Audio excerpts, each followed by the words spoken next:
Bueno, entonces compartimos pantalla el apunte de álgebra. Entonces, la idea es demostrar, o sea, una forma de calcular un numerito escalar a partir de una matriz cumple con las o es una norma si cumple estas condiciones que están acá. Que la norma es positiva si A es distinto de 0, ¿sí? Después, que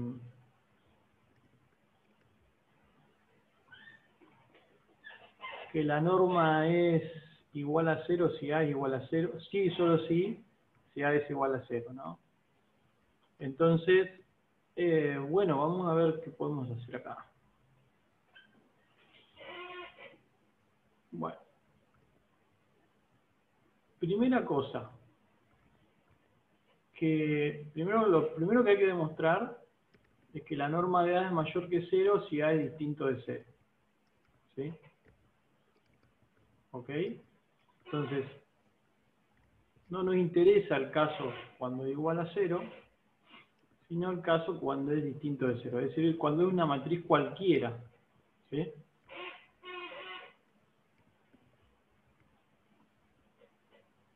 Bueno, entonces, ahí habría que ver qué pasa si uno tiene una matriz cualquiera, una matriz que tiene algún coeficiente no nulo, por lo menos 1, ¿sí? Hay que ver ahí cuando haces A transpuesta por A. Bueno, cuando haces A transpuesta por A, ¿sí? Cuando haces A transpuesta por A te queda una matriz simétrica. ¿Ok? Entonces, cuando te queda una matriz simétrica hay que ver, trabajar un poquito con las propiedades de los autovalores de las matrices simétricas. ¿Sí? Y entonces, una vez que veamos cuáles son qué características tienen los autovalores de una matriz simétrica, entonces tomar el máximo de eso y sacar la raíz cuadrada. Entonces, bueno, habría que, bueno, es A transpuesta por A, ¿no? Perdón, es A transpuesta por A, no es A transpuesta más A. Habría que ver qué te da ese producto ahí, si eso es también simétrico o qué características tiene eso. Pero bueno, hay que trabajar con eso, con los autovalores de A transpuesta por A. ¿Sí? No sé si vos habías buscado por ahí. No, eso sí no busqué. No lo Claro. vamos a buscar. Considera una matriz A, sacá la A transpuesta por A, buscás las propiedades de eso. ¿Sí? En cuanto a autovalores, ¿sí? Y después, bueno, hay que tomar la raíz cuadrada. Fíjate que acá esto va a tener que tener la propiedad, esto va transpuesta por A, va a tener que tener la propiedad por lo menos de que algún autovalor sea positivo, ¿sí? Porque si no, no podés sacar esta raíz cuadrada, ¿no? Claro, estaba pensando. Sí, ¿Está? porque bueno, sí. Entonces, es muy probable que las propiedades de A transpuesta por A, de los autovalores de A transpuesta por A, es que sean mayores o iguales a 0, por ejemplo, alguna cosa por el estilo. Entonces, si vos sacás, descubrís alguna regla de ese tipo, ya lo habrías demostrado, ya habrías demostrado esto, ¿no?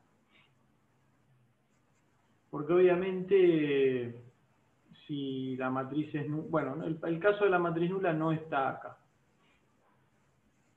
¿sí? El caso de la matriz nula es el otro, ¿sí? Que te dice que la norma es 0, sí y solo sí, la matriz es 0. Entonces, cuando es un sí y solo sí, tenés que demostrar en las dos direcciones. Tenés que decir, si A es 0, entonces demostrar que que la norma es 0, y si la norma es 0, entonces demostrar que A es 0. ¿Ok? Bueno. Está Entonces, perfecto. hay Claro, hay una de las implicaciones. Si A es 0, demostrar que la norma es 0 es trivial, ¿no? Porque si A es 0, los autovalores son 0, ¿no? Porque sí. los autovalores, ¿cómo era? Los autovalores era lambda menos el coeficiente de la diagonal, lambda menos el coeficiente de la diagonal, lambda menos el coeficiente de la diagonal. Sacabas el determinante de eso, y el determinante de eso te va a quedar lambda al cubo igual a 0. Tenés que encontrar la ecuación lambda al cubo igual a 0. Lambda al cubo igual a 0 satisface para lambda igual a 0. El máximo autovalor de todo, cuando todos los autovalores son 0, porque acá traspuesta por A va a seguir siendo 0, va a ser 0, bueno, sale derecho.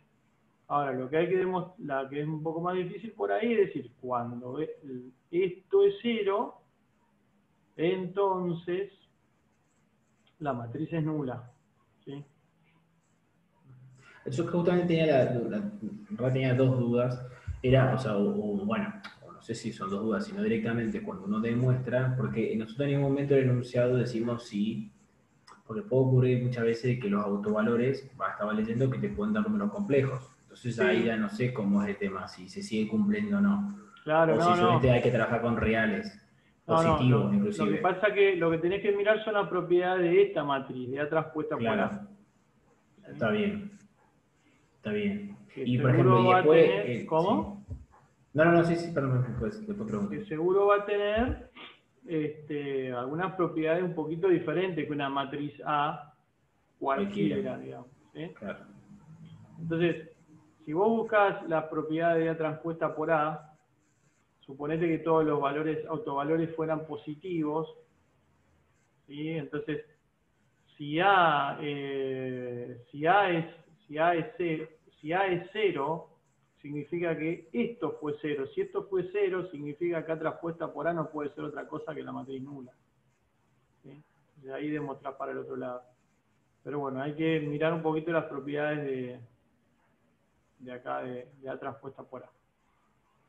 Después, bueno, Esa era otra duda mía con sí, respecto al tema de los, porque bueno, eso es bien matemático, pero, o sea, se podía considerar, pues yo recuerdo que cuando trabajabas con, porque esto del autovector, autovalor, era cuando, por ahí me acuerdo, los ejemplos eran cuando vos transformabas una imagen y, qué sé yo, no sé, hacías el espejo de esa imagen, la rotabas, bueno, distintas cosas. Y como que, por ejemplo, lo que se decía es que nunca se considera como esta otra cosa, ¿no? Como vector, como autovector, el cero. El origen nunca lo consideras como un autovector. ajá. No sé qué ocurre en el caso de los valores, o sea, los autovalores. También, o sea, vos podés tener un autovalor nulo, eso es lo que no sabía. Sí, se puede tener Está un bien. autovalor nulo. Pensé que eso sí tiene que ser distinto de cero, está bien. No, no. Hay casos, ¿cómo era el asunto? Cuando una matriz es semidefinida positiva, es porque tiene autovalores positivos o nulos, justamente. Cuando es positiva definida, con autovalores positivos, justamente. Cuando es Está SPD. bien. O mejor Está dicho, perfecto. sí, no, cuando es definida positiva. Cuando es SPD sería simétrica y positiva definida. Eh, bien, después tenés que demostrar, por ejemplo, que alfa por A, la norma de alfa por A es la norma de A por la norma de alfa. ¿Sí? Bueno, ahí lo que hay que buscar es un poquito cómo son de los autovalores cómo son los autovalores de una matriz. O sea, fíjate que acá te queda A transpuesta por A. ¿Sí? Si vos tenés alfa por A, lo que te va, si vos tomás la transpuesta, alfa por A o alfa por la transpuesta, ese alfa te queda igual. ¿Sí? O sea, si vos tomás Claro. alfa por A y transpones eso, es lo mismo que alfa por la transpuesta, ¿no? Entonces acá, los autovalores de A transpuesta por A básicamente te van a quedar de alfa por A transpuesta, te va a quedar alfa cuadrado por A transpuesta por A. ¿Sí? Entonces después tenés que ver cómo cambian los autovalores cuando uno no tiene la matriz, sino la matriz multiplicada por un autovalor. Perdón, la matriz multiplicada por un escalar, ¿sí? Entonces, si eso simplemente sale multiplicando, esto va a salir acá afuera y te va a quedar alfa cuadrado, ese alfa cuadrado va a salir acá, pero raíz cuadrada de alfa al cuadrado es módulo de alfa, entonces ya lo tenés, ¿sí? ¿Está? Y después te queda la desigualdad triangular, ¿sí? Después te queda la desigualdad triangular. En donde tenés que mostrar que la norma de la suma es menor o igual que la suma de las normas de cada uno, ¿no? Y para demostrar eso, tenés que ver qué pasa ahí, porque la norma, esto básicamente acá, la suma de dos matrices, acá vas a sacar la suma de las dos matrices, o sea, vas a hacer, si tuvieras que hacer la norma 2, tenés que hacer A más B transpuesta por A más B transpuesta, y trabajarlo un poquito eso, y ver cómo son los autovalores, y después chequearlo contra los autovalores de cada una por separado, ¿no?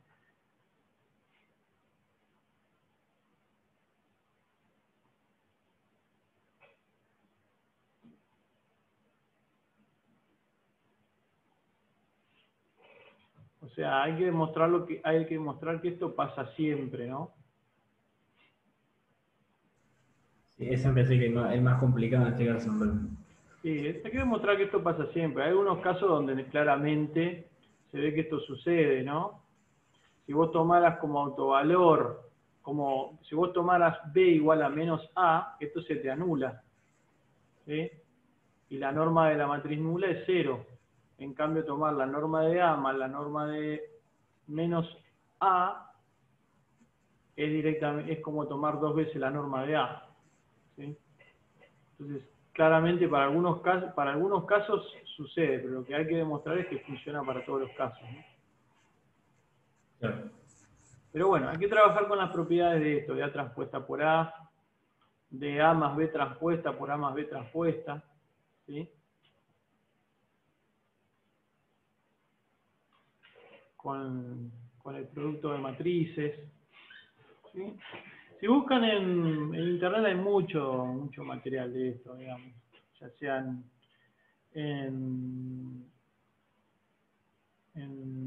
¿cómo se llama? En Stack Exchange, hay muchos sitios así de gente que hace matemática, que estas demostraciones están. También están, no esta demostración quizá, pero sí las herramientas que necesitas, sino los libros de álgebra. Lo que pasa es que a veces los libros de álgebra no tienen justo la relación que están necesitando. Pero una de las cosas fundamentales que hay que mirar es los autovalores de A transpuesta por A. ¿Qué pasa con la transpuesta por A?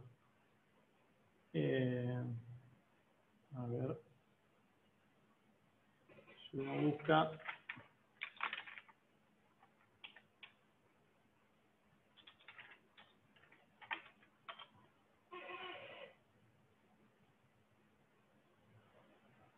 Claro, acá estoy buscando acá. Autovalores de A y de A transpuesta por A. O de A por A transpuesta. Acá enseguida hay uno que te responde. Los autovalores de A transpuesta por A son valores reales no negativos, ¿sí? Entonces ya la suposición que habíamos hecho era correcta, ¿sí? Entonces, como decíamos, para la parte de... A ver...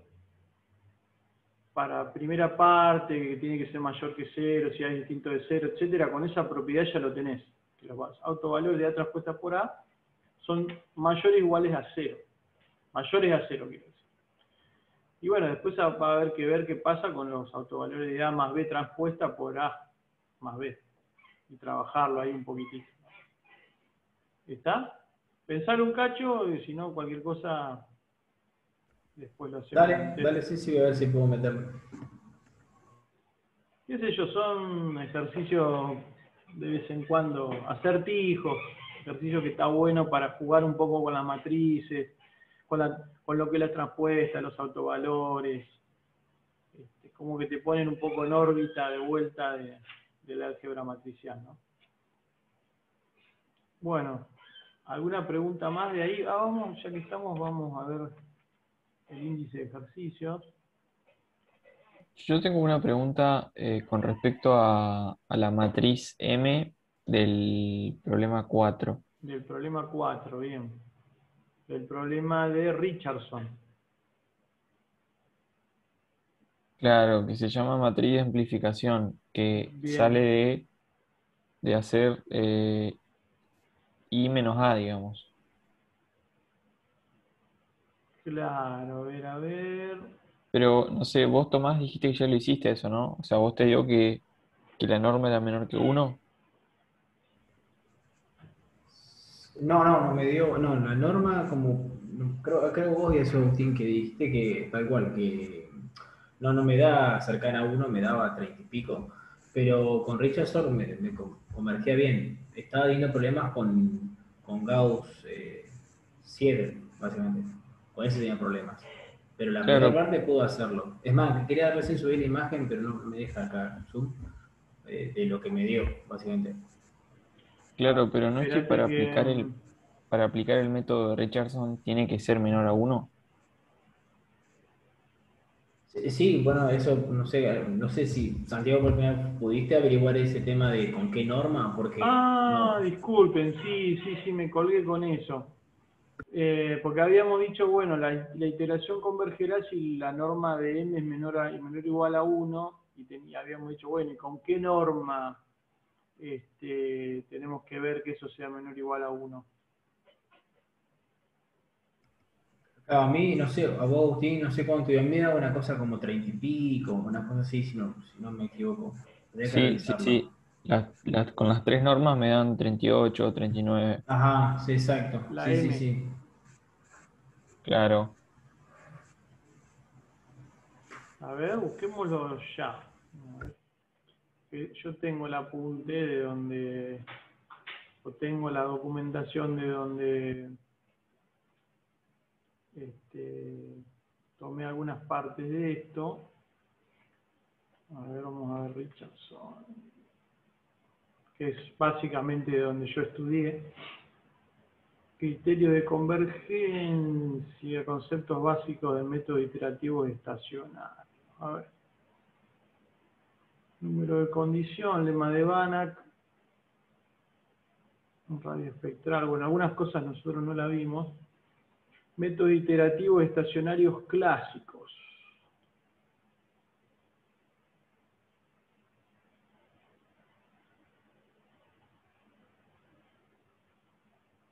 Claro, después está el esquema iterativo de Richardson con relajación para matrices SPD. Bien, que la matriz que ustedes tenían era SPD, era simétrica y positiva definida, ¿no? Bien, Sí, sí, porque aparte de eso había que corroborarlo justamente. justamente, bueno. Entonces, dice acá que la matriz de iteración de Richardson es 1 menos omega A, ¿sí? O 1 menos A si no está relajado. A ver cómo lo tenemos nosotros.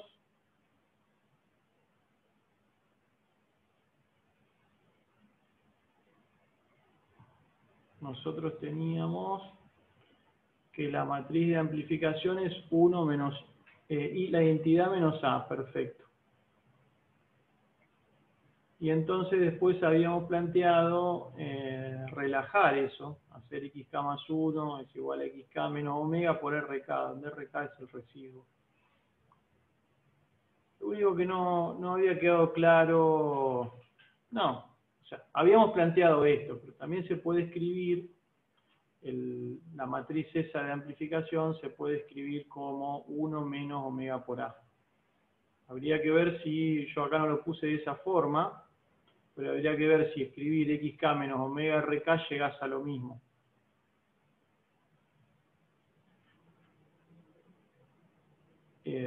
Ahora lo hacemos. Bueno, la matriz de la iteración de Richards es 1 menos omega A.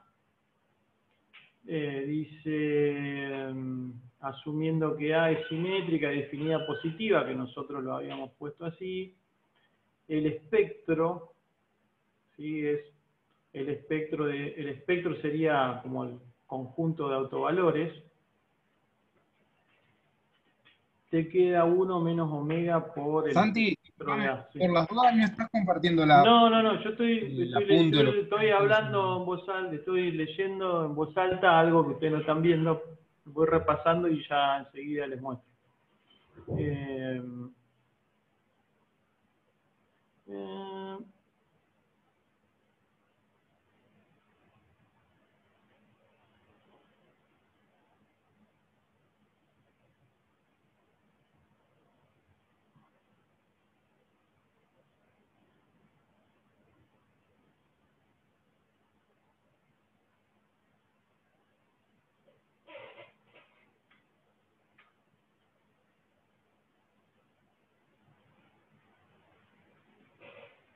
No, estoy chequeando la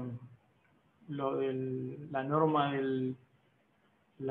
de la matriz de iteración, o la matriz de, como le habíamos llamado.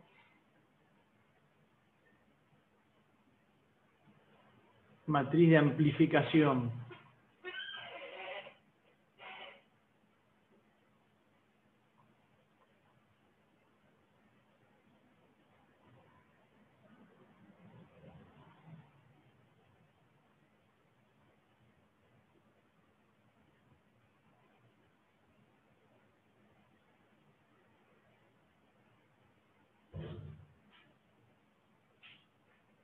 No, acá está discutido lo del omega óptimo.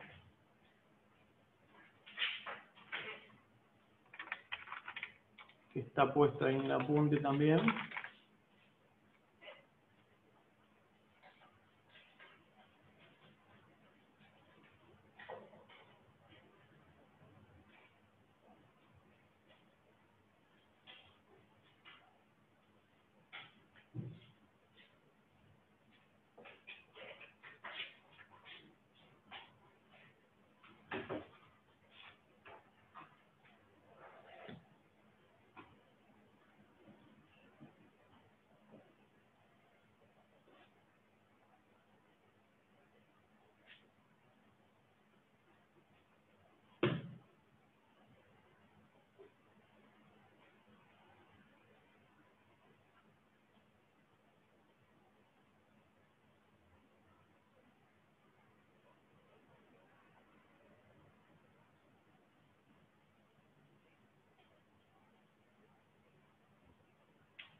Sí, estoy mirando acá y en el apunte indica eso.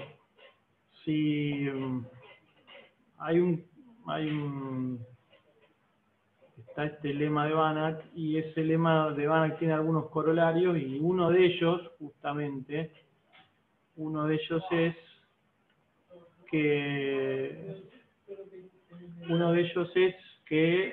la iteración de Richardson converge si la norma de I de identidad menos A es menor que 1. ¿Sí? El tema es que no te dice qué norma. Esto sí, yo me olvidé que tenía que mirarlo esto, pero déjenme que lo mire un poquito. Sí, de todas formas, Santiago, en realidad, o sea, Pero probando con con los tres tipos. Guarda una cosita. Sí, acá estoy viendo que la demostración la hacen tomando norma 2. ¿Sí?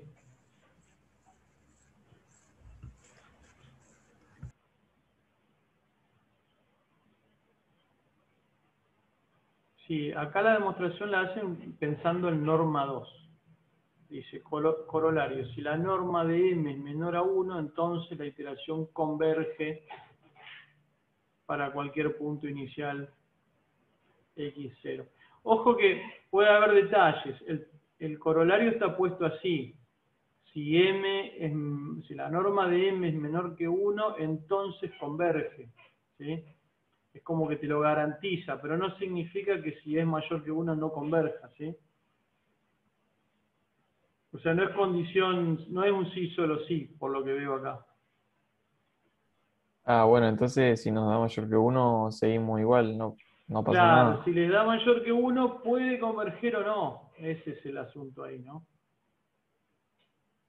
Claro, y si te da menor, ya sabes que sí o sí va a converger. Claro, pasa que acá está escrito para los dos lados. Dice, si M, dice corolario, si M, la norma de... A ver, me dan un momentito.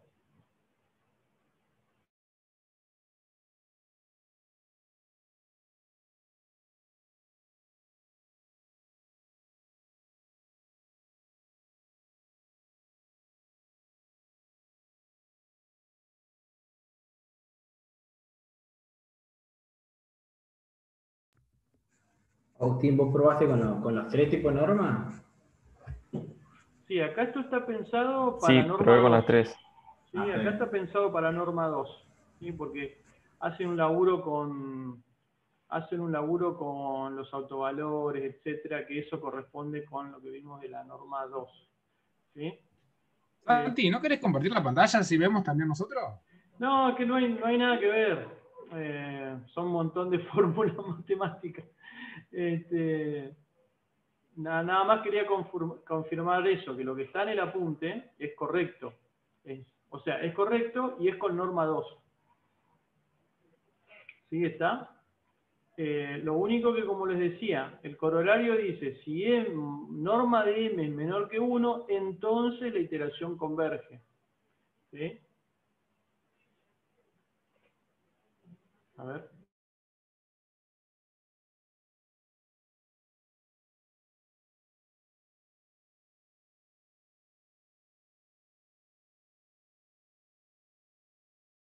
Está, entonces dice, si la norma de M es menor que 1, entonces la iteración converge.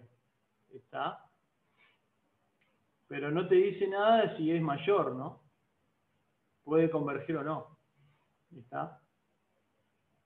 Pasa que después más adelante... sí, no, dice lo mismo. Una consecuencia del corolario es que la iteración de Richardson converge si la norma de M es menor que 1. ¿Sí? Pero no es un sí solo sí, por lo que estoy viendo acá. Entonces, podría darse el caso de que una matriz con norma mayor que 1 también converja, digamos. Pero también puede haber otras que no. En cambio, en el caso de que la norma es menor a 1, convergería siempre, digamos. ¿Qué es lo que te dice acá?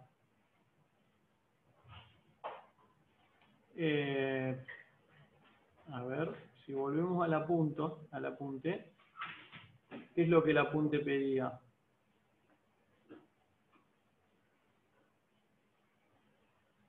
Sí, no pedía mirar eso o poner alguna condición con eso, sino simplemente ustedes lo que se encontraron es que cuando fueron a hacer el método de Richardson, de pronto la norma de esa matriz no te daba menor que 1, ¿no? ¿A eso se refieren? ¿Cómo? Claro, No digo que en el ejercicio no te pide ver si es menor que uno o mayor que uno, entonces tomar una decisión si va a converger o no, sino que ustedes de pronto hicieron Richardson, midieron la norma de esa matriz y se dieron cuenta que era mayor que uno y dijeron, bueno, ¿cómo es que me converge si no cumple la condición del apunte, ¿no? Porque en realidad no se pide este, tomar una decisión con eso, ¿no? No, a mí lo que me pasó fue que como yo interpreté que como las normas me daban mayores que uno, dije, bueno, entonces no se puede aplicar el método de Richardson y no, Claro, no avancé más nada. claro, no, no. A ver, yo como lo puse acá.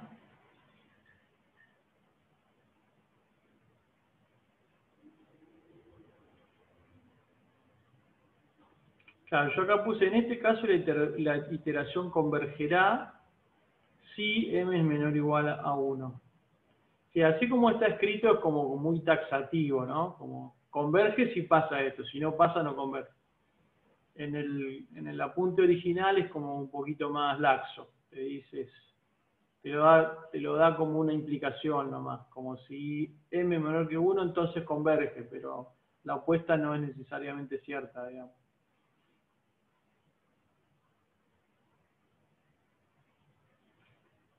Bueno, entonces va a haber que seguir ahí con ese problema y ver qué pasa, ¿no? Entonces a vos, Tomás, no te convergía la solución, ese era el problema que tenías.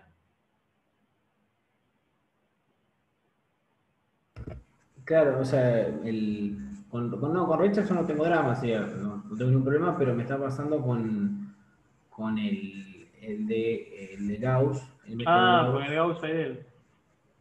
Ajá, ese estaba teniendo problemas porque ahora está viendo. ¿Puede ser que ese sea otra guía, Santiago, o se me parece más?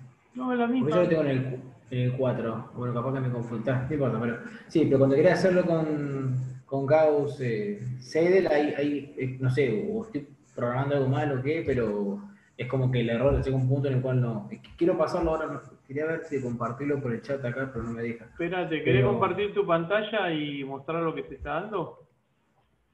dale, Yo dejo a de ver, compartir acá y dale, espérate voy a que abrirla. te tengo que habilitar la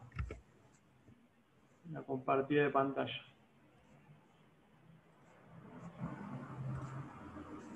Mm, Vamos a poner co-host.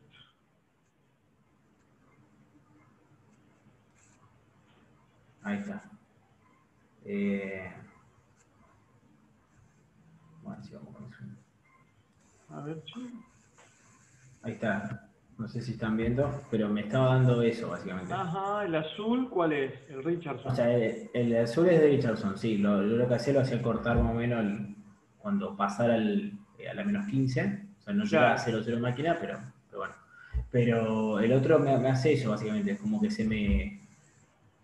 No sé por qué razón. Se empieza a bajar al principio. Es más, bueno, acá justo esta imagen no se nota bien, pero en realidad tiene una pendiente más pronunciada que el de Richardson. O sea, como que tendría que convertir más rápido y de golpe hace eso. No sé qué estoy. Ah, y lo que Capaz estás que. midiendo ahí es el residuo, no es el error, el verdadero error. Entonces, más complicada todavía la cosa. Bueno, vamos a ver el código. ¿Tenés ahí?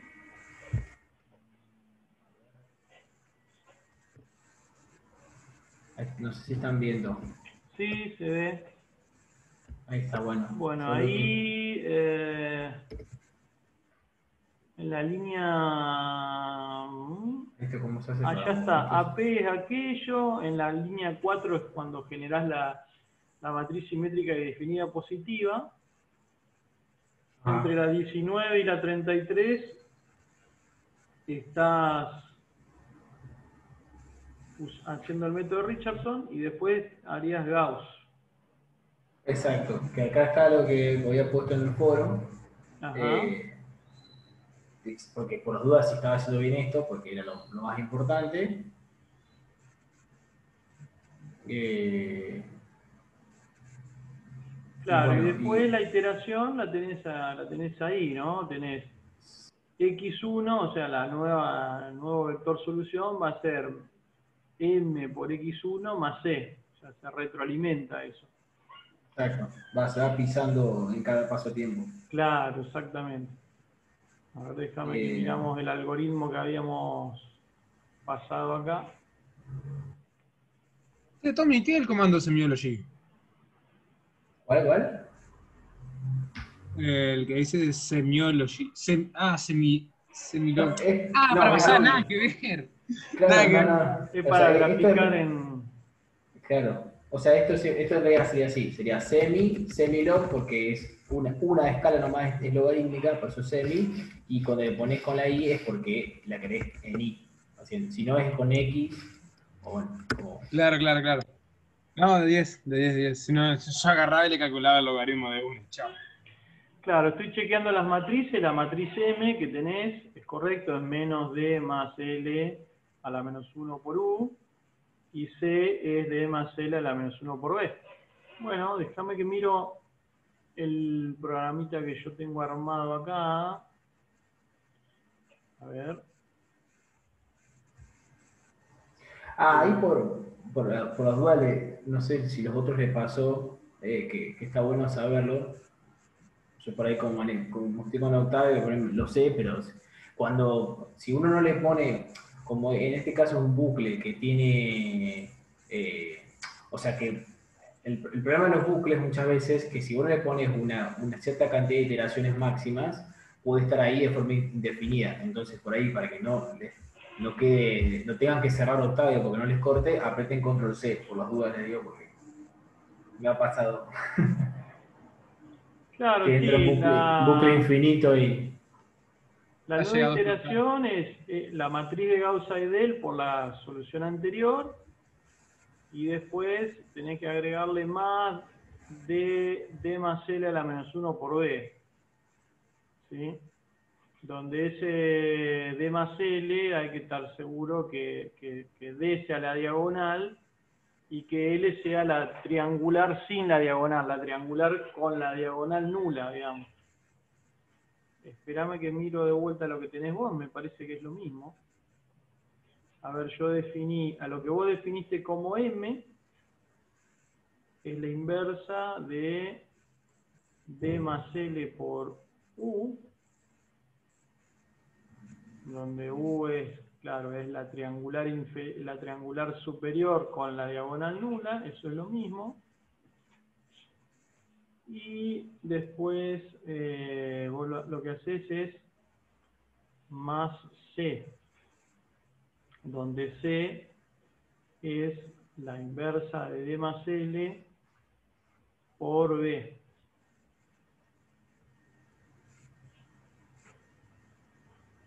Sí, yo tengo exactamente lo mismo acá, ¿eh?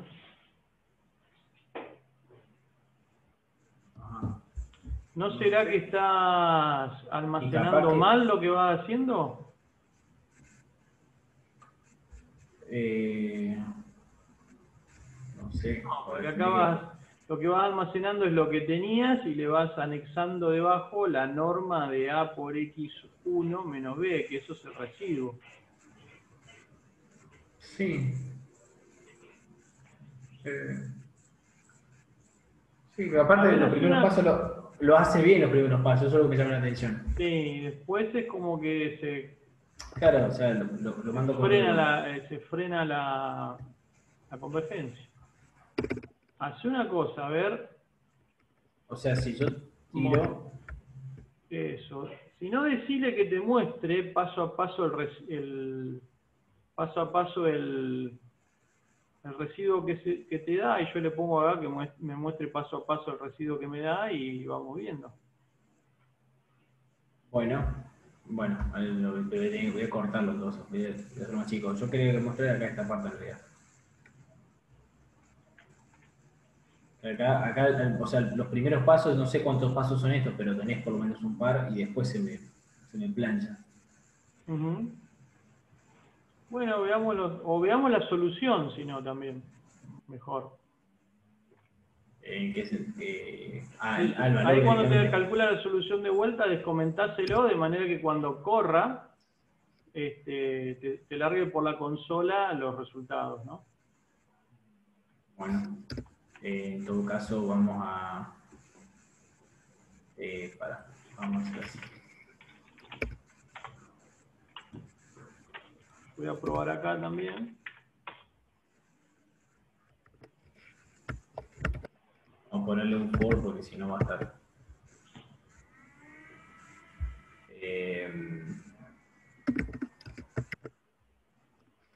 Uy, son unas cuantas iteraciones.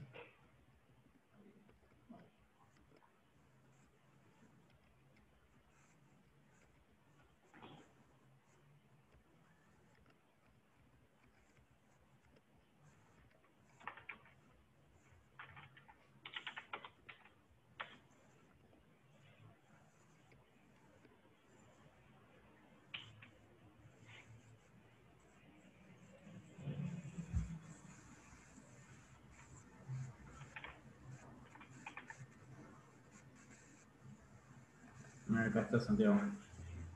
A ver, esperamos un cachito.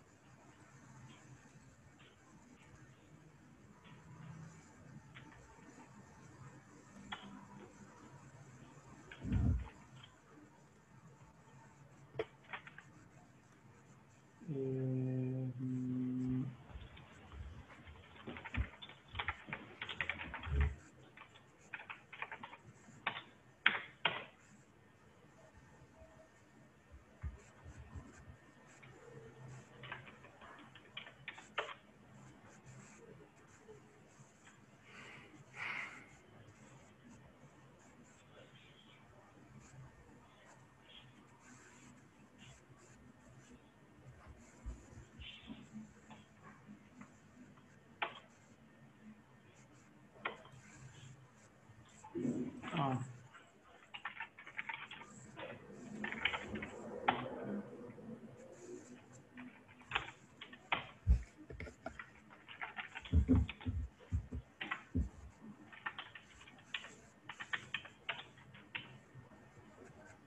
No.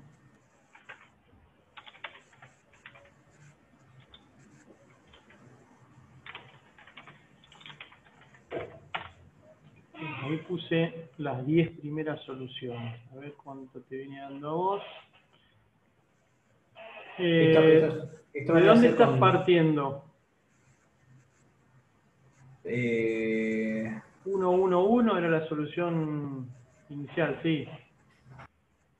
Sí, que está acá, sí, 1, 1, 1, exacto. Claro, a mí la primera solución ya difiere bastante de lo que vos tenés. No, vamos. Esto es Richardson, vamos a buscar acá dice Richardson, pero no es Richardson, es el de Gauss. Sí, Perdón, me dio lo mismo. La primera, no, a mí me da menos 0,303,57, menos 0,04,2,6 y 0,308,95. O sea, nada que ver, entonces no sé qué está pasando. Hay algún detalle ahí en las matrices, seguramente. No, está. Porque vos lo que hiciste ahí, ¿qué fue? A ver.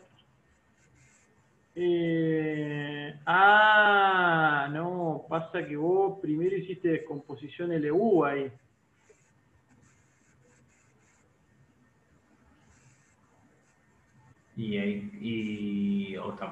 No sé. Claro, no, pasa que vos hiciste descomposición LU. Y después, con eso fabricaste la triangular inferior y la triangular superior. ¿Sí? Vos las matrices triangular inferior y triangular superior las tenés que sacar directamente de la matriz A.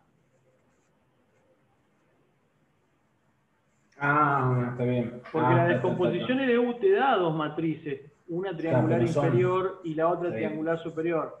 Pero son dos matrices, triangular superior y triangular inferior y triangular superior, tal que multiplicadas una por otra te dan la matriz original.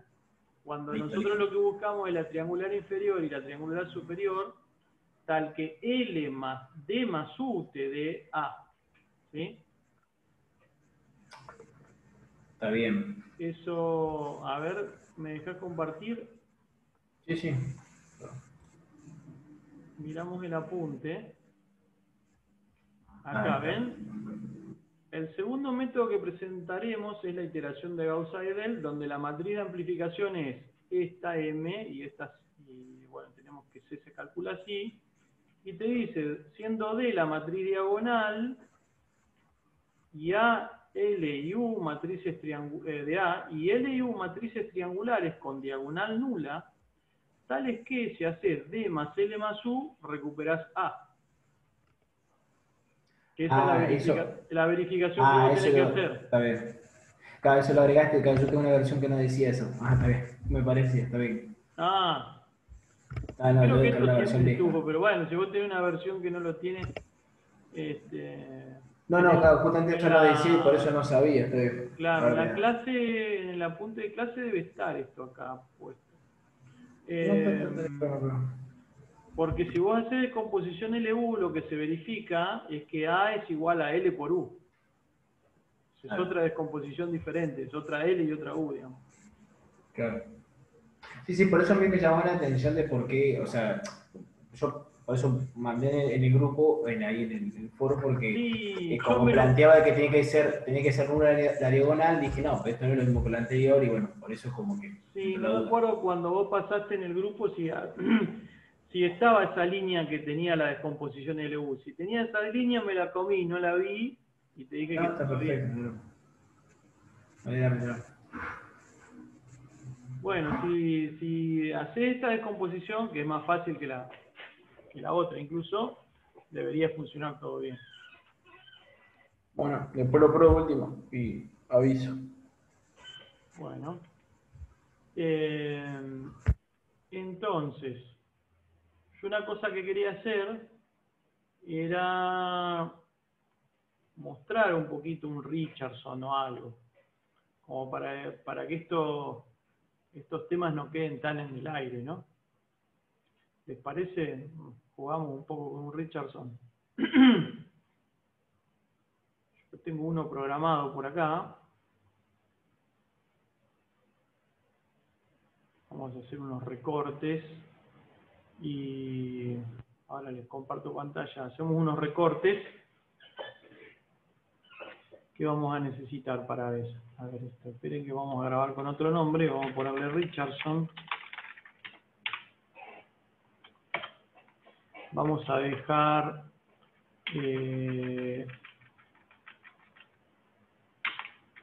la matriz del problema, la matriz de identidad, el número de iteraciones, parámetros iterativos, condición inicial, factor de relajación, número de condición, resolución en forma directa, descomposición LU, ahí va.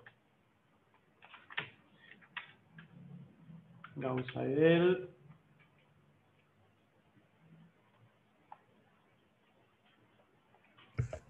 Santiago, nosotros por dos estamos viendo la PDF. No, está bien, está bien.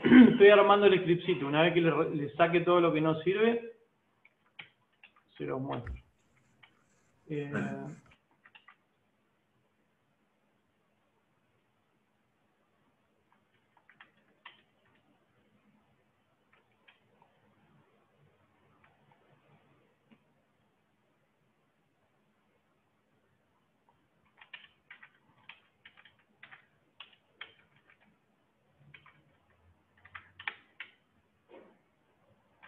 Ahí está.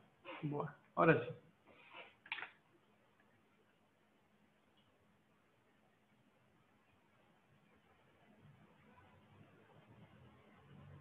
Acá se programa en vivo, muchachos. No, no es que saco la torta ya hecha de ahí, me la trae el asistente y dice, bueno, la torta queda así. A ver. Bueno, ahora sí, ¿están viendo? Sí, sí. El editor, vamos a poner la letra un poquito más grande. Acá abajo también. Borramos todo, borramos las variables. Lo que sí le vamos a poner...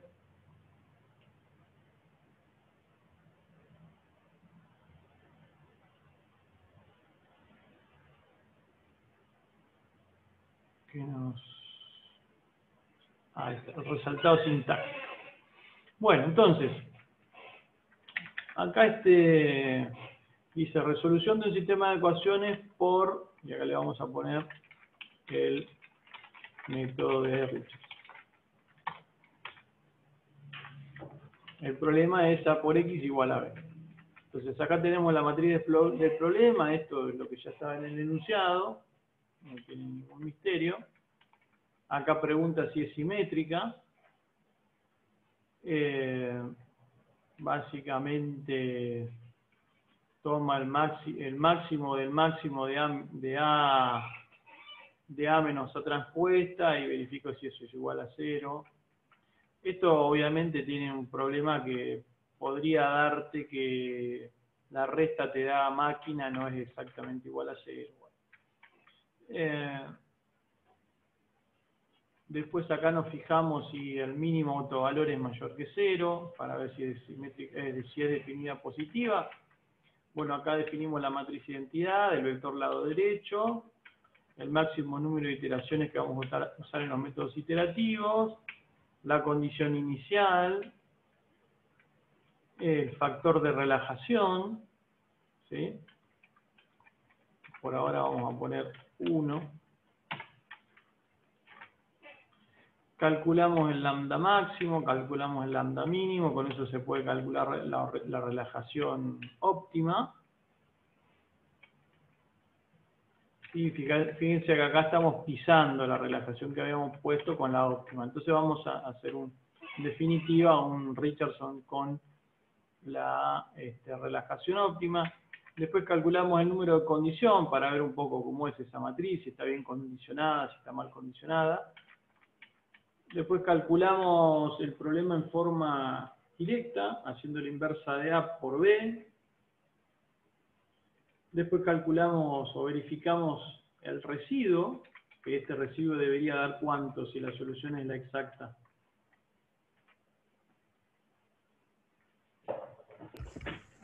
De 0. Debería dar un vector nulo, ¿sí? Bien.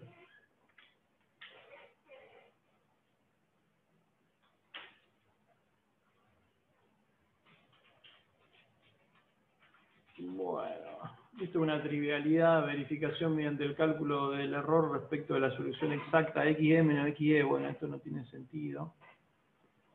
Pero bueno, para decir, te va a dar 0 exactamente. Bueno, entonces planteamos la iteración de Richardson, ¿sí? La XR es lo que va a ser el vectorcito que va a tener siempre la solución. Entonces, primer dato que va a tener es la condición inicial. Y a su vez voy a tener un XRVec, que va a ser un vector que va a tener todas las soluciones, y a ese vector le voy a poner la primera solución también. Y entonces vamos a hacer un bucle desde 1 hasta la máxima cantidad de iteraciones, donde, bueno, seguimos la formulita de Richardson, ¿sí? La identidad menos omega por A, ¿sí?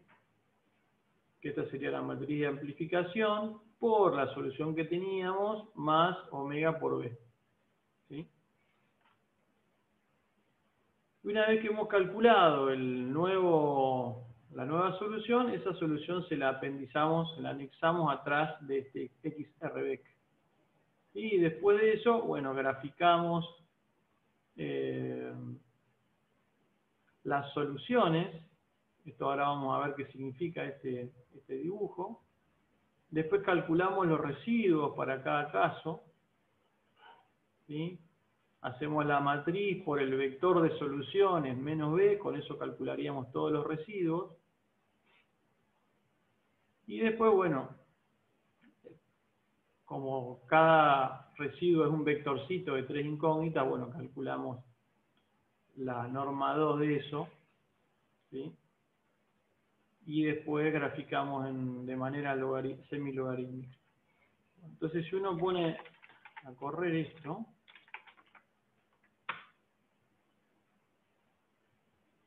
a ver si hizo algún dibujito. Yo lo que no sé es si ustedes ven los dibujos. Espérense que vamos a borrar los dibujos porque ya están graficados de antes. ¿Ustedes ven los dibujos también? ¿O solo ven la pantalla de Outline? No, yo solamente veo el Outline. Bueno, entonces vamos a compartir toda la pantalla y chao. ¿Ahora sí? Sí. Bien, entonces acá en la figura 2, tenemos los residuos. Fíjense cómo los residuos arrancan en 10 a la 2, o sea, en alrededor de 100, ¿sí? Y rápidamente convergen a máquina. ¿Ok? Y bueno, después lo que tenemos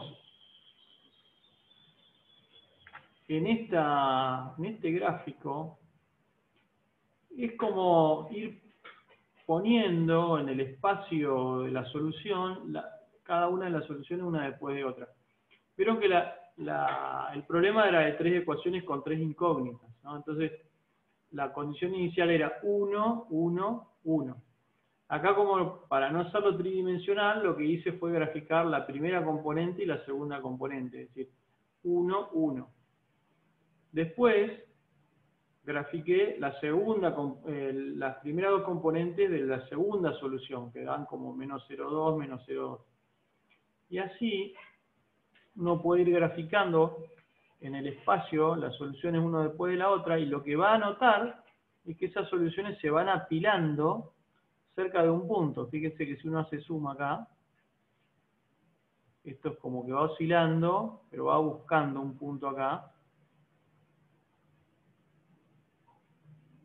Como que todo se apila ahí, ¿no? Como un fractal, ¿no? Se va acercando cada vez más, cada vez más, cada vez más un punto ahí. Sí, que es algo así como 5 por 10 a la menos 3 y 9 por 10 a la menos 2. Bueno, habría que ver cuál es la exacta. Justamente la exacta, si ustedes se fijan acá abajo, vamos a agrandar. Si ustedes se fijan acá abajo, la coordenada de X de la solución exacta es 5,7 por 10 a la menos 3. Y la coordenada Y es 94 por 10 a la menos 3. Entonces, lo que va sucediendo es que gráficamente la solución se va acercando al punto del plano que es la solución exacta. Eso es lo que va pasando a medida que uno va iterando. Vamos a pedirle que dibuje de vuelta.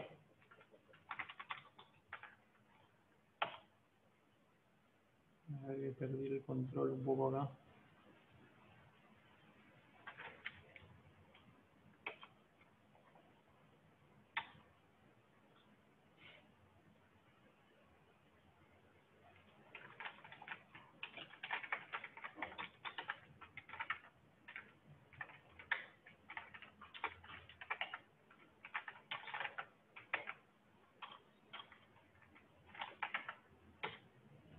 Bien. Entonces, uno gráficamente puede ver que la solución parte de este punto 1, 1, y bueno, se podría hacer en 3D, y va convergiendo, si los puntos se van apilando, se produce una sucesión de puntos que converge al lugar geométrico de la solución exacta, ¿sí?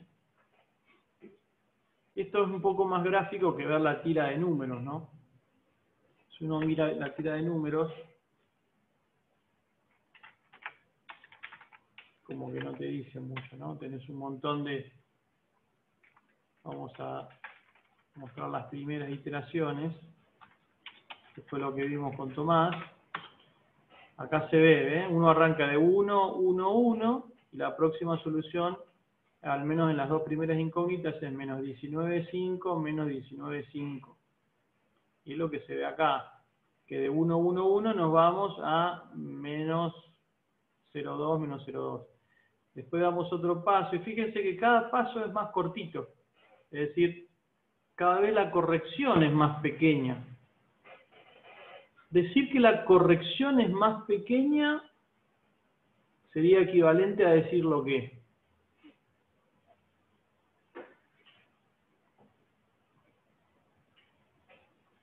Que también vemos que converge a cero, digamos. El residuo es cada vez más chico, que te está acercando a la solución. Claro, que el residuo es cada vez más chico, exactamente. Es la otra gráfica que vimos. Es la gráfica figura 2. ¿Sí? El paso que da el método gráficamente es, no digamos que proporcional, pero está relacionado con el residuo. Entonces, en la medida que nos vamos acercando a la solución, el error real es cada vez más chico y el residuo también lo es.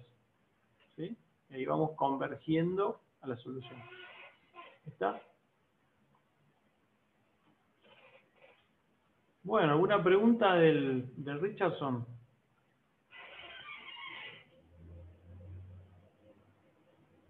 Ahora, una pregunta, ¿no? Vieron que para hacer un Richardson hay que hacer un producto matriz vector, ¿no?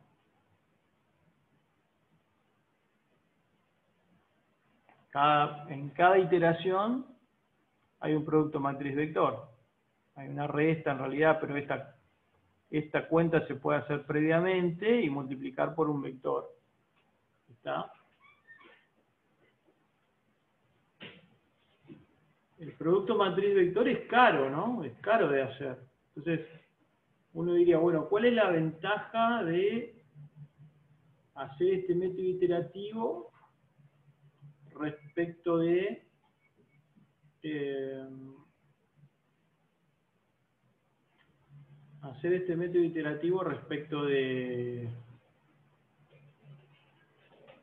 invertir una matriz?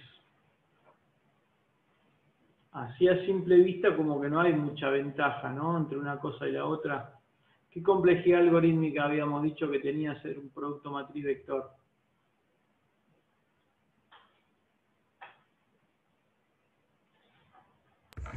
Puede ser que era la 2. ¿Era la 2? No. Sí, yo creo que en apunte está puesto n cubo, pero debería ser n cuadrado, ¿no? ¿Cómo podemos saber cuánto es la complejidad algorítmica de un producto matriz vector? A ver si lo habíamos puesto acá. Algo habíamos dicho, pero la sustitución hacia adelante y hacia atrás es n cuadrado. Hacer una operación de matriz vector, acá dice que es n cubo. ¿Está bien eso? Igualmente ya vamos a ver algo. Cuando uno hace un producto de una matriz por un vector, ¿cuántas cuentas hace?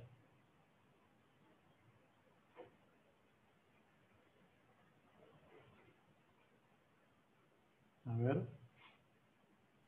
¿Cuenta te referís a multiplicación o a sumas o a todo? A todo, multiplicaciones y sumas. Esto es muy importante en el rubro en el que nos estamos adentrando ahora. ¿Quieren que lo hagamos? Vamos a hacer un ejemplito. Un ejemplito de complejidad algorítmica, a ver si sacamos una regla. Y de paso comentamos algo que es interesante. Voy a compartirles acá un pizarrón. A ver. Un whiteboard. Entonces, vamos a decir acá complejidad algorítmica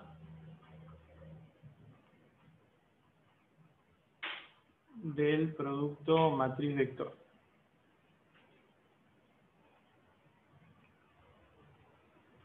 El producto matriz vector. Esto no quiero hacer esto. Quiero hacer esto. Matriz vector. Bueno, Hagámoslo, qué sé yo, de 3 por 3, ¿no? O arranquemos de 2 por 2. Vamos con un de 3 por 3. Tenemos ABC, DF, GHI, y lo queremos multiplicar por el vector, no sé, MNO. ¿Sí? Bueno, fíjense que, ¿cómo vamos a hacer perdón, vamos a borrar acá y vamos a decir este B. Entonces queremos hacer A por B. Bueno, eso nos va a dar un nuevo vector.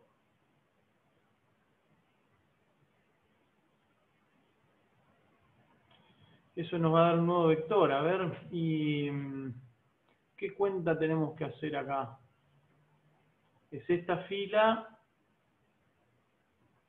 por esta columna, Ahí ¿no? te queda A por M más B por N más C por O. Claro, vamos a hacerlo acá. Te queda, como dice Ángelo, A por M más B por N más C por O. ¿Sí? Bueno, ¿qué peso le damos a cada operación? Porque una multiplicación se puede descomponer en sumas, si fuera el caso. Y ahí sí Sí. estaría sumando peras con peras y no peras con manzanas. Sí, pero la computadora puede hacer una operación de multiplicación en forma directa, digamos. ¿Y una potencia? Una potencia. Si fuera el caso, pregunto. O sea, que estamos hablando de operaciones padre, operaciones hijo y así. No, una potencia tenés que hacerla en forma repetitiva. O sea, tenés que hacer A por A por A por A por A por A. Claro, bueno, eso entonces no pasa en la multiplicación, digamos. Claro. Con la multiplicación con la suma. Entonces, acá cuántas operaciones tendrías. Si esto es N, es N por N, si esto es N por 1, acá tendrías como 2N operaciones, ¿no? Porque tenés 3 multiplicaciones, bueno, más o menos, porque tenés 2 sumas en realidad, no llegas a tener 2N, ¿sí? O si quieren, tenés N más N menos 1, o 2N menos 1, si querés, ¿no? Perfecto. 2N menos 1 operaciones. Y en la otra vas a tener lo mismo, va a ser D por M más E por N más F por O, y después vas a tener G por M más H por N más I por O. Acá otra vez vas a tener 2N menos 1, 2N menos 1. ¿Está? Pero si, en definitiva, esto es lo mismo que decir 2N menos 1 por N, ¿no? Porque tenés 3 acá. Sí, señor. Entonces esto parece indicar que la cantidad de operaciones sería 2n cuadrado menos n, ¿sí? Pero en general la complejidad algorítmica se hace proporcional al número más grande, digamos. Porque como que el menos este no le resta tanto al n cuadrado, entonces sería como orden n cuadrado, ¿no? ¿Está? Entonces ahí en el apunte no está bien, no es n cubo, sino que es n cuadrado. Pero de todas maneras, ¿sí? De todas maneras, n cuadrado es un montón de operaciones. ¿Sí? Cuando uno hace el Richardson, tiene que estar constantemente haciendo producto matriz-vector, matriz-vector, matriz-vector, matriz-vector, matriz-vector. ¿Sí? La gracia está en que los métodos iterativos funcionan muy bien justamente cuando las matrices tienen muchos ceros y pocos números, ¿sí? ¿Está bien? O muchos ceros y pocos números no nulos, digamos, porque el cero también es un número, ¿no? Entonces, cuando uno tiene que hacer un producto matriz vector de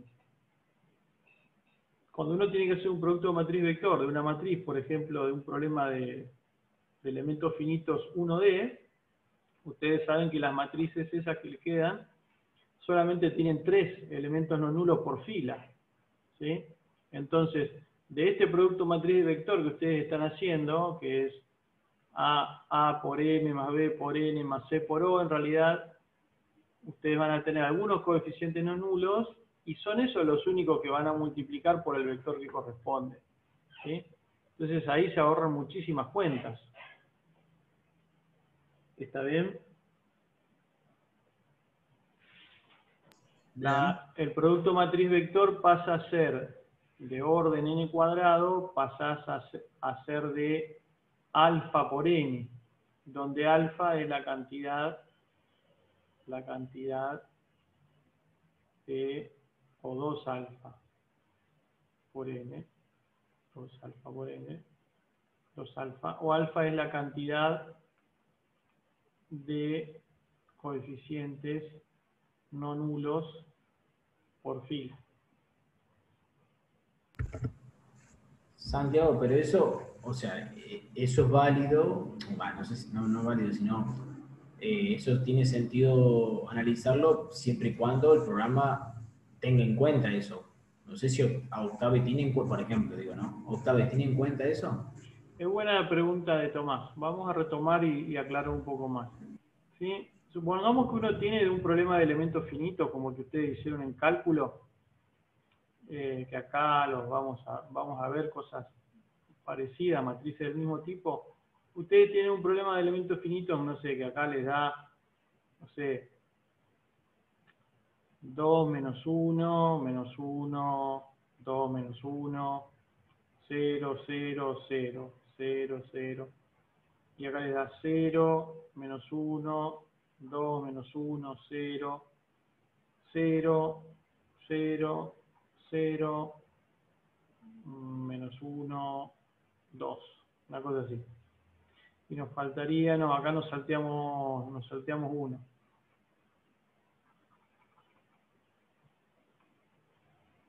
Menos 1, 2, menos 1, y finalmente 0, 0, 0, menos 1, 2. Una cosa así, ¿no? Por ahí por la condición de borde te puede quedar otro número ahí, ¿no? Pero claramente, claramente fíjense que hay una zona de la matriz, acá, que tiene coeficientes no nulos, y otra zona de la matriz que tiene ceros. Si el problema es más grande, siempre te van a quedar las 3 filas, las 3 diagonales del medio llenas y las otras llenas de ceros, ¿sí? Entonces, como dijimos, uno sabe que cuando haces el producto matriz-vector, ¿sí? Por un vectorcito acá, que sea, qué sé yo, 8, 2, 1, 3, 5, los únicos, por ejemplo, la primera fila por la columna, cuando hace el producto matriz-vector, las únicas cuentas que realmente vale la pena hacer es la del 2 por el 8 y la del menos 1 por 2. ¿Sí? Porque las otras ya sabés que te van a dar 0. Pero ¿cómo sabés que esas cuentas ya te van a dar 0 y que no las tenés que hacer? En realidad, a priori no hay forma de saberlo, y más en una computadora que no distingue un 0 de algo que es muy chiquito y parecido a 0. Lo que se hace es que cuando uno resuelve por el método de volúmenes finitos, solamente calcula los coeficientes no nulos.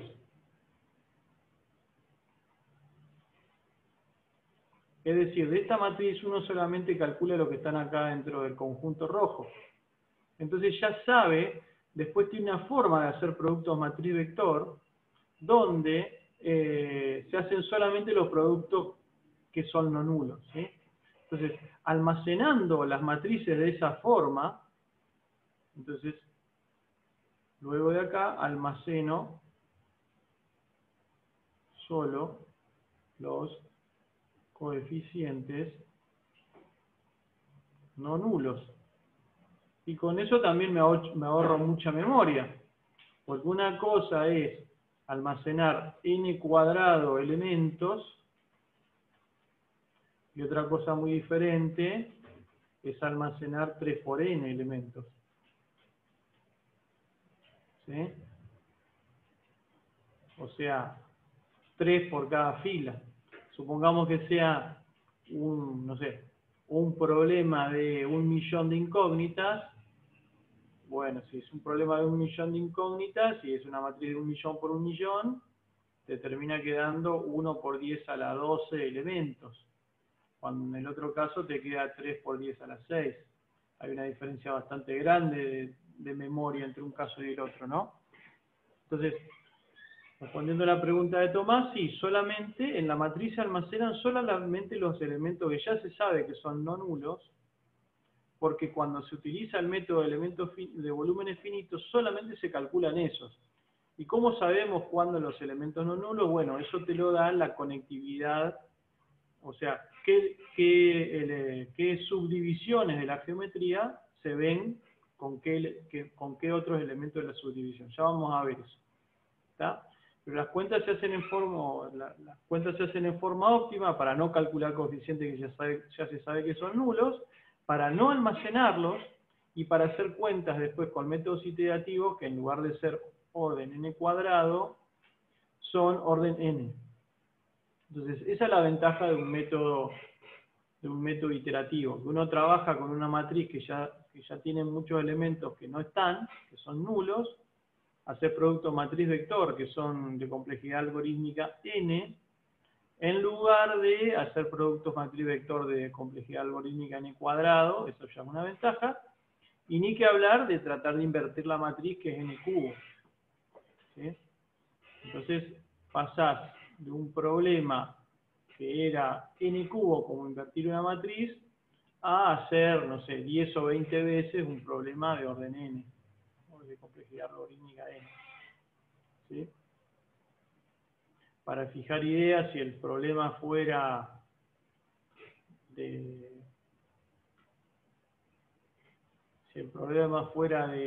n igual a 1000 incógnitas, ¿sí? Si haces la inversa, tenés que hacer n cubo, ¿sí? Que sería 1 por 10 a la 9 operaciones. Y si usas un método como Richardson, va a ser el número de iteraciones i, que qué sé yo, pongámosle que fuera 100 con mucha furia, por n, por 1000. Te va a dar 100.000. ¿Sí? Que 1 por 10 a la 5. ¿Sí?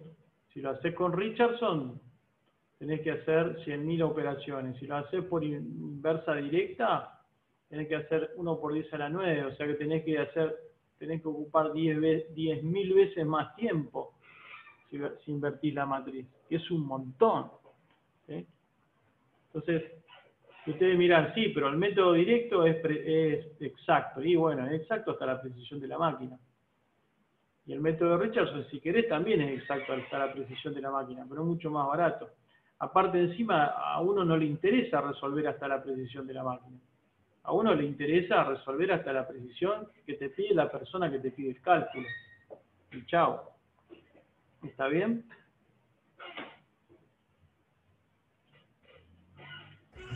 Bueno. Perfecto. Entonces ahí se nota bien la diferencia entre tratar de invertir una matriz que es n cubo con utilizar métodos que son cuadráticos. ¿Sí? O que son cuadráticos si uno tuviera todos los ceros y que son lineales y solo almacenar la parte que te interesa, que es como generalmente se hace. Bien, voy a tener que corregir entonces ahí el apunte.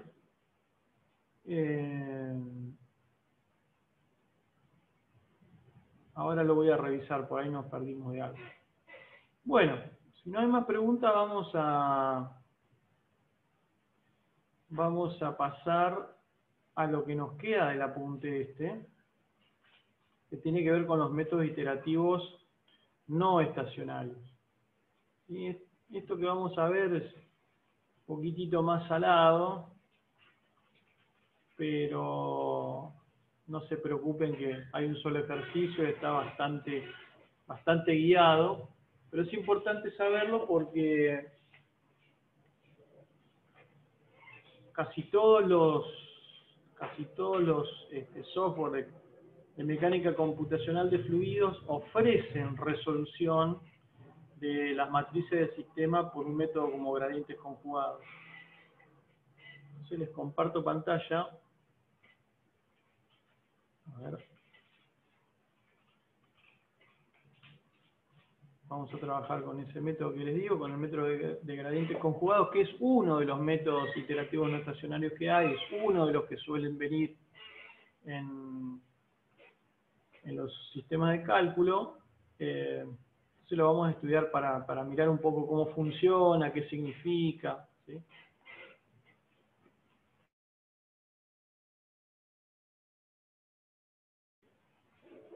Bien, entonces, como dice acá, como método iterativo no estacionario, modelo, o sea, método iterativo así interesante como para ver. Espérense, voy a levantarlo con otro programa. Así podemos ir también pintando, dibujando un poquito para que sea un poquitito más interesante. A ver.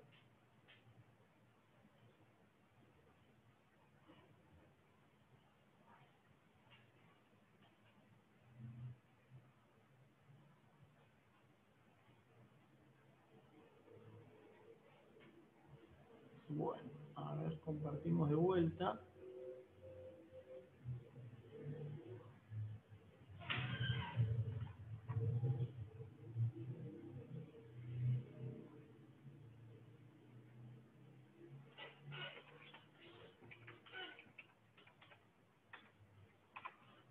Bien, entonces estamos hablando de que vamos a trabajar con los métodos iterativos no estacionarios, ¿sí? Como habíamos dicho, los métodos iterativos no estacionarios son aquellos métodos iterativos que no solamente dependen de la iteración anterior, sino de todas las iteraciones, potencialmente de todas las iteraciones que hubo antes, ¿sí? Supongamos, para fijar ideas, que hicimos 20 iteraciones con el método iterativo, no depende solamente de la iteración 19, de la última solución, sino de todas las soluciones hasta la número 1, ¿no? Bien. Este método, como dice acá, puede plantearse como un método directo con fines didácticos, aunque en la práctica no es muy útil en esta forma. O sea, el método de los gradientes conjugados en realidad es un método directo. Es decir, al cabo de n pasos te permite llegar a la solución exacta del problema. Lo que pasa que en general no se lo usa de esa forma, sino que se corta antes, porque la convergencia es tan buena que al cabo de muchas menos iteraciones que n, el método ya reduce el error bastante, ¿sí? Entonces acá hay que definir algunas cosas. Lo primero que vamos a decir es que dos vectores u y b son conjugados, ¿sí? Conjugados respecto de la matriz A si uno hace el vector u transpuesto, lo multiplica por A y eso lo multiplica por B. Si ese resultado te da 0, se dice que esos dos vectores son conjugados, ¿sí? Si esta matriz es simétrica y definida positiva, muy importante para el método, esta operación conforma un producto escalar, que podemos denotar como, bueno, U transpuesta por A por B igual a U, B, estas llavecitas A. Entonces, si A es una matriz simétrica y definida positiva, entonces lo que obtenemos es un producto escalar, ¿sí? Es decir que, como todo producto escalar, a partir de dos vectores nos va a dar un numerito, ¿sí? Un numerito. Bien. dice, suponiendo que A es SPD, esta operación conforma un producto escalar que podemos denotar como esto. Entonces, el que dos vectores U y B posean producto punto nulo implica que son ortogonales. ¿Sí? Entonces, ¿qué pasa?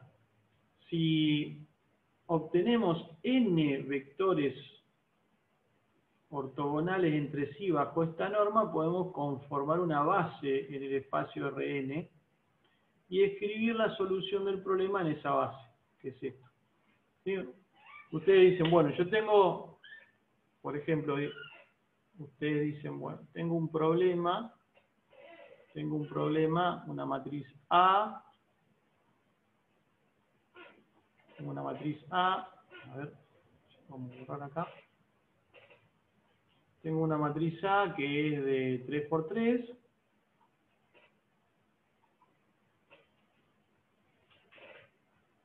Y tengo un vector B que es de 3 por 1. ¿Sí? Entonces, la solución también va a ser de 3 por 1. Y el espacio de la solución, donde vive esa solución, ¿sí? X, la solución X pertenece al espacio Rn. ¿Sí? Un espacio euclídeo que tiene tres dimensiones. ¿Sí? Si la solución fuese, en este caso n es igual a 3. Si la solución fuese de un sistema de 4 por 4, la solución viviría en un espacio de cuatridimensional real. ¿Sí? Entonces, en ese espacio, uno puede definir una base, ¿se acuerdan? Base del espacio vectorial. Es un conjunto de vectores que son ortogonales entre sí, tal que si uno multiplica esos vectores base por unos coeficientes alfa, puede generar todos los elementos del espacio. ¿Sí? Entonces, acá lo que vemos es que si definimos este producto punto, y encontramos n vectores que sean ortogonales en ese producto escalar, es decir, que AU transpuesta por B te dé U transpuesta por A por B te dé 0, si encontramos esa base, luego podemos escribir cualquier vector del espacio en esa base. Particularmente lo que podemos escribir en esa base es la solución del problema que estamos estudiando, la XE, que es la solución exacta. ¿Sí? Entonces, ¿cómo se expande esto? Uno dice, bueno, la solución del sistema de ecuaciones, estoy escribiendo con amarillo.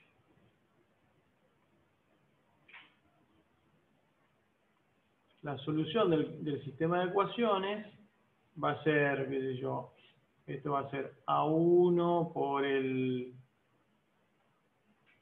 ejemplo, si fuera en 3 dimensiones, podría ser A1 por 1, 0, 0, más A2 por 0, 1, 0, más A3 por 0, 0, 1.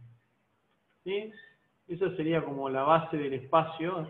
Si esta fuera la base del espacio, podemos construir el vector solución como la base de cada una de los vectores base del espacio multiplicados por un escalar. ¿Está?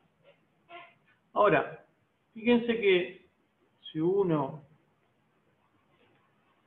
¿alguna duda hasta acá? Simplemente hicimos algunas cosas de álgebra, ¿no? Definimos un producto escalar, sacamos una base de vectores y escribimos la solución, que no sabemos cuál es todavía, la escribimos sobre la base de esa base, o a partir de esa base de vectores que fabricamos. Tampoco sabemos cuál es. ¿Sí? Entonces, estamos generando algunos elementos, vamos a ver si podemos sacar algo de acá. Entonces ahora lo que vamos a hacer es multiplicar ambos lados, a izquierda y a derecha, por la matriz. Esa matriz del problema es una constante, así que entra en la sumatoria.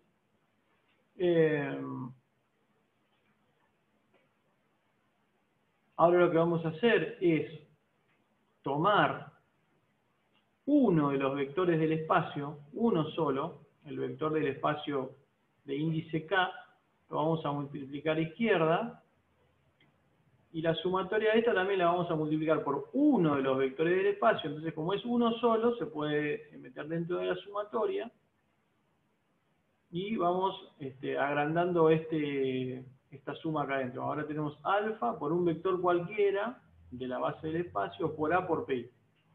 ¿Sí? Ahora bien, si ahora reemplazamos A por XC por lo que vale, A por XC es, como XC es la solución, A por XC es B. ¿Sí? Entonces, lo que vamos a hacer de este lado izquierdo es hacer el vector S de la base cualquiera, P sub KT, transpuesto por B. ¿Sí? Y de este lado, fíjense que nos quedó P sub K por A por PI. Pero un vector por A por otro vector, un vector transpuesto por A por otro vector es el producto escalar que habíamos definido. ¿Sí? Entonces, usando la notación que teníamos, de este lado, del lado izquierdo, simplemente estamos haciendo un producto de un vector con otro, que sería un productito escalar, producto escalar común y corriente. Es decir, la primera componente del primero por la primera componente del segundo, más la segunda del primero por la segunda del segundo, y así. Y del otro lado, esto que tenemos acá, se puede simplificar. ¿Por qué? Porque fíjense que una cosa, acá estamos haciendo la suma de los productos de un PK por un PI. Pero habíamos dicho que como estos vectores son de la base del espacio, si PK, hay un detalle muy importante, que es que PK, producto escalar con PI en la base A, es igual a 0 si K es distinto de I, ¿sí? Y el producto escalar PK-PI de A es distinto de 0 si K es igual a I. Entonces, de toda esta sumatoria que había acá, te queda un solo producto escalar, que es el producto escalar de PK consigo mismo. Entonces, ¿qué tiene de bueno esto? Que acá uno puede despejar alfa, ¿sí? Uno puede despejar alfa,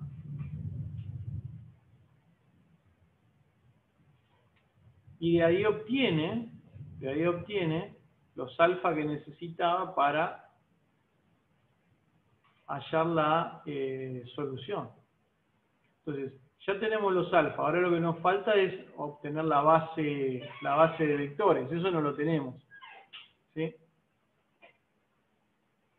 Bien. Esto acá lo tengo que revisar, ¿no? Donde PK en A es el producto escalar usualmente utilizado. Bueno, eso tendríamos que revisarlo. Porque esto lo habíamos definido con A en el medio. Acá me parece que me equivoqué y es el de arriba. Esto es el producto escalar usualmente utilizado. ¿Sí? Bien, resolver el sistema de ecuaciones A por X igual a B implica hallar primeramente la base de vectores, y una vez que tenemos la base de vectores, hallar los coeficientes A sub K. Si tenés la base de vectores, si tenés los PK, hallar los alfa es muy fácil. Haces esta cuentita para cada PK y listo. Para el P sub 1, para el P sub 2, para el P sub 3, para el P sub 4, para el P sub 5, para todo lo que sea, y ahí hallaste todos los coeficientes A sub k y entonces hallaste la solución. ¿Sí? El tema es que cómo hallar la base del espacio, cómo hallar esos pk que nos permitan después desarrollar la solución. Entonces, es posible, dice acá, encontrar los p sub k en secuencia, ¿sí? Para conformar un método iterativo, que es lo que nos interesa a nosotros. Entonces, en principio, lo que nos interesa a nosotros es encontrar una manera para saber si estamos acercándonos a la solución exacta XC, la cual es desconocida. Antes que teníamos el residuo, sabíamos que si el residuo se hacía cada vez más chiquito, era porque nos estábamos acercando a la solución. Acá vamos a ver que podemos plantear algo muy interesante, parecido a lo que teníamos antes. Entonces, dice acá, podemos encontrar una métrica, una medida, algo que nos da idea de si estamos cerca de la solución exacta o no. Fíjense lo siguiente. La solución exacta del problema minimiza la siguiente función cuadrática. ¿Sí? Un medio de x transpuesto por a por x transpuesto menos x transpuesto por b. X transpuesto es un vector incógnitas, que es el vector fila del vector columna x. ¿Sí? Entonces, minimizar esta función, ustedes se acuerdan que para hallar un mínimo, ¿qué es lo que uno hacía? Calculaba el gradiente, y si ese gradiente era igual a 0, entonces había llegado a la solución. Pero calcular el gradiente de esto, calcular el gradiente de un medio de x transpuesta por a por x, se demuestra que es a por x. Y calcular la derivada o el gradiente de x transpuesta por b respecto de x transpo de x es b. ¿Sí? Entonces, minimizar esta función cuadrática es lo mismo que hallar la solución. O sea, la solución que resuelve el problema también minimiza esta función. Entonces, esto como si fuera un paraboloide elíptico n-dimensional donde la solución está en el punto de mínimo, ¿sí? Si la solución fuera, el sistema fuera de solamente dos ecuaciones con dos incógnitas, sería una cosa así, ¿no? O sea, como que uno tuviera, y este es el punto,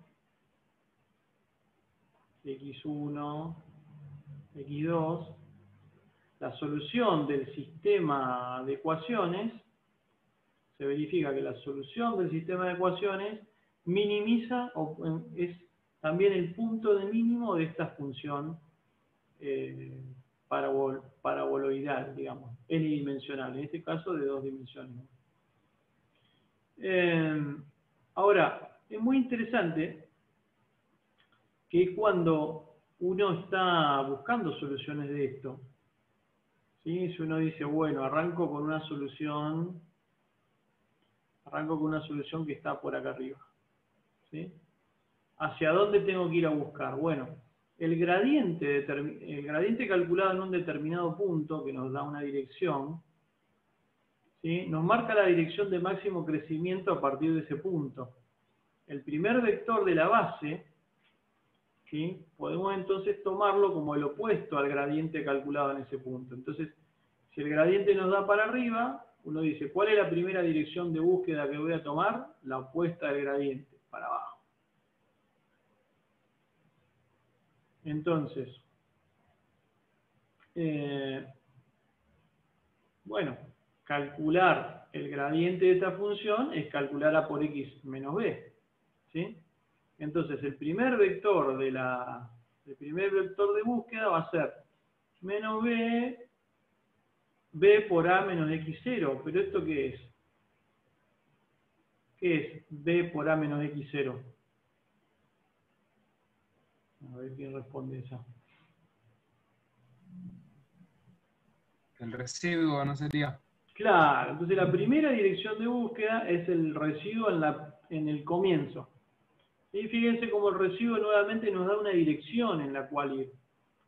Entonces uno dice, bueno, yo parto de aquí, ¿cuál es la primera dirección que voy a seguir? La opuesta del residuo, en realidad. Es menos R0, ¿sí? Es decir, voy al revés del residuo. Entonces, esa es la idea, ¿no? Entonces, los restantes vectores base, porque ese es mi primer vector base, los restantes, vamos a poner el amarillo, los restantes vectores base, vectores en la base, tienen que ser conjugados respecto de este. Es decir, si tengo mi primer vector hacia abajo, bueno, después tengo que encontrar otro que sea como ortogonal, y así voy buscando vectores ortogonales uno respecto de otro, y esos vectores me van llevando a la solución. Muy interesante. Bueno, acá justamente acá está explicado que P0 justamente el residuo correspondiente al paso inicial del método de solución.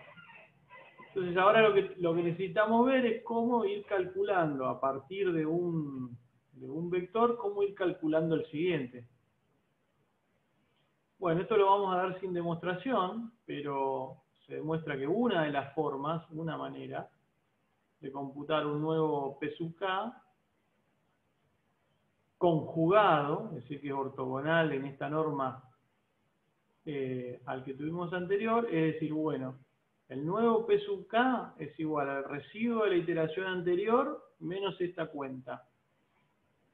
Los P sub I hasta el K que tengo, o sea, si estoy en el K igual a 8, hago el producto de P1, P2, P3, P4, P5, P6, P7, cada uno por P8, y divido por P1 por A por PI por sí mismo, porque es P1 por P1, P2 por P2. Bueno, hago esta cuentita y ahí obtengo el nuevo P sub K. ¿Sí? Entonces, ya teniendo una dirección de donde buscar, digo, bueno, la nueva solución va a ser la solución anterior más alfa por P sub K. ¿Y cómo calculamos alfa? Esto sí lo sabíamos. Teniendo los P, los alfas se calculaban con la formulita esta que habíamos deducido acá arriba. Entonces, gráficamente, ¿cómo sería? Supongamos que tenemos un sistema de ejes y que uno dice, bueno, parto de acá, esta es mi x0 y 0. Entonces, supongamos que acá el residuo me da para allá. Bueno, mi primera dirección de búsqueda va a ser opuesta, va a ser para el otro lado. Tengo la dirección, pero no tengo cuánto mover.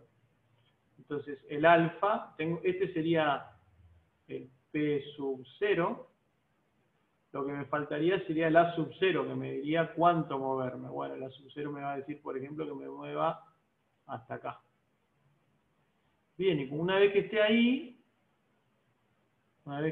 bueno, me voy a tener que mover ortogonal. Ponerle que me muevo hacia allá. Y después así.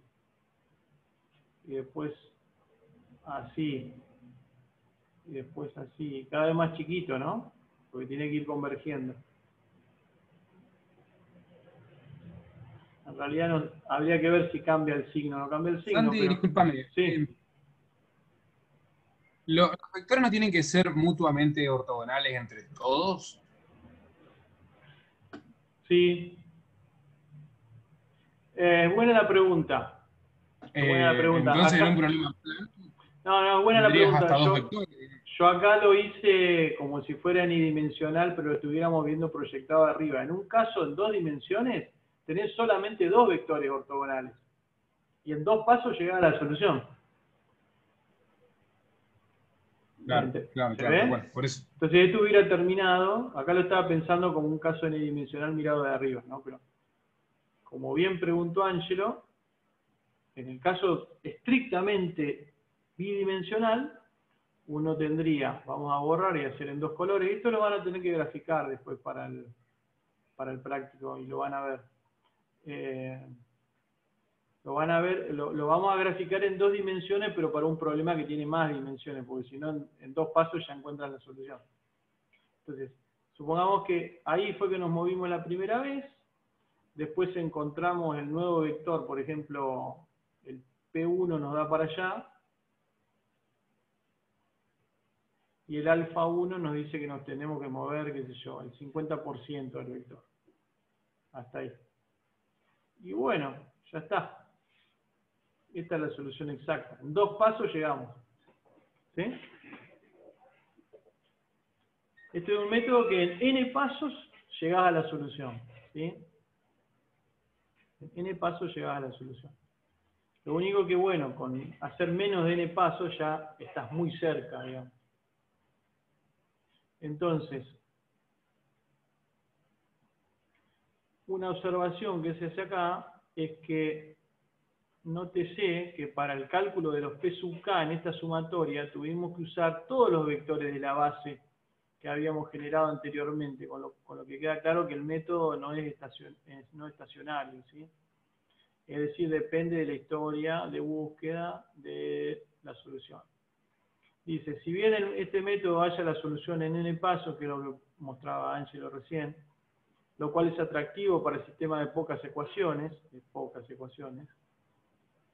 se vuelve prohibitivo en el caso de millones de incógnitas, porque tendríamos que hacer millones de pasos, ¿no? Afortunadamente la convergencia es muy buena y es posible hallar soluciones con errores muy pequeños con cantidades razonables de operaciones.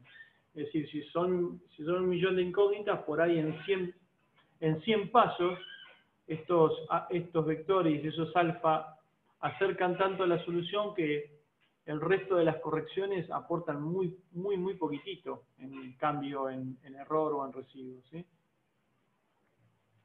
Dice, si bien el método formalmente requiere operaciones de producto matriz-vector, las cuales son orden n cubo, bueno, n cuadrado en realidad, esta cantidad de operaciones se reduce de forma drástica en el caso de matrices ralas, que fue lo que vimos hoy. Los productos matrices vector, si las matrices son de muy poquitos valores no nulos, la cantidad de cuentas que haces es mucho más chica que orden n cuadrado, ¿sí? Entonces dice que se reduce mucho la cantidad de cuentas, lo cual no sucede con los métodos directos como la eliminación gaussiana o la factorización LU, porque ahí no tenés forma de sacarte de encima los valores no nulos. Esa es una de las grandes cosas que tiene utilizar estos métodos iterativos. Entonces, ahora uno podría dar, puede dar un algoritmo básico para gradientes conjugados, que este es el que van a programar ustedes, y después esto lo pueden comparar, por ejemplo, contra el gradiente conjugado de Octave, por ejemplo. Entonces, lo primero que van a hacer es calcular el residuo inicial. Obviamente, si el residuo inicial ya es muy chiquitito, ya está, ya no hacen nada.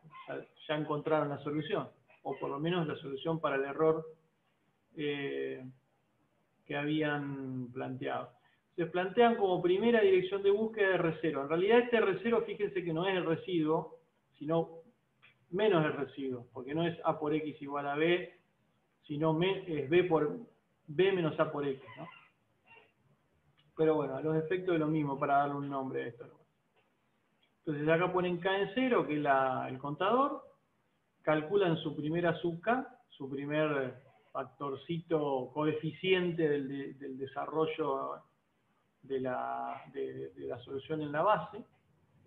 Entonces con esa sub K, ¿qué hacen? Bueno, van y encuentran su primera solución, A sub K más A por P sub K. Y bueno, después calculan su residuo también, que va a ser el residuo anterior menos A sub K por A por P sub K. Obviamente, si R es suficientemente pequeño, otra vez, retornar. Salir del bucle, ¿sí? Si no es suficientemente pequeño el residuo, hay que seguir iterando. Entonces vamos a calcular este factor beta, que es el residuo en K más 1, el que acabamos de calcular, por el residuo en K más 1, o sea, por sí mismo, dividido el residuo de la iteración anterior por sí mismo. ¿Sí? Eso nos da un B sub K. Con ese B sub K calculan una nueva dirección de búsqueda, un nuevo P. ¿Sí? Aumentan el iterador y vuelven ¿a dónde? Vuelven acá arriba. Entonces, con este nuevo P sub K pueden calcular de vuelta la sub K, fíjense que está involucrado acá. ¿Sí? Esta iteración, esta repetición que se ve acá con este cálculo del B sub K, ¿sí? Se demuestra que es lo mismo que ir haciendo esta sumatoria que habíamos planteado más acá arriba o está relacionado con esto, ¿no? Entonces, la idea ¿cuál es? Ustedes habíamos planteado la vez pasada hasta el ejercicio 4. Entonces en el ejercicio 5 tienen que hacer la solución del problema con el que habíamos trabajado por Richardson. ¿Sí? Por Gauss-Seidel y por gradientes conjugados. ¿Sí? Y entonces lo que necesitan comparar es acá la cantidad de iteraciones necesarias para alcanzar la precisión de máquina en el residuo. Entonces ahí van a ver la potencia de cada método, ¿no? Después dibujar en un gráfico 2D la evolución de las dos primeras componentes de la solución para los tres métodos iterativos partiendo de la solución inicial. Sí, porque el problema es un problema de 3×3, entonces en el dibujo vamos a graficar las dos primeras componentes nomás para que sea un dibujo plano, ¿no?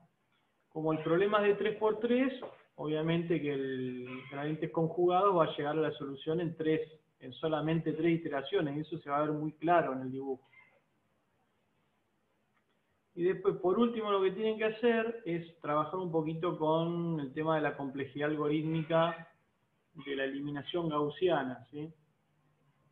Fíjense, dice, implementar un resolvedor directo por eliminación gaussiana, es decir, que vaya multiplicando tomando una fila y restándole otra, multiplicado por un coeficiente. Eso hay que automatizarlo para que lo haga como si ustedes lo hicieran a mano.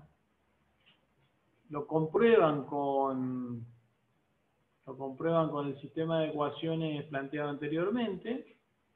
Y una vez que verifican su funcionamiento, lo que van a hacer es generar matrices SPD y vectores lado derecho aleatorios, o sea, van a generar un problema de 2×2, de 3×3, de 4×4, de 5×5, de 6×6, de 7×7 y así hasta 40.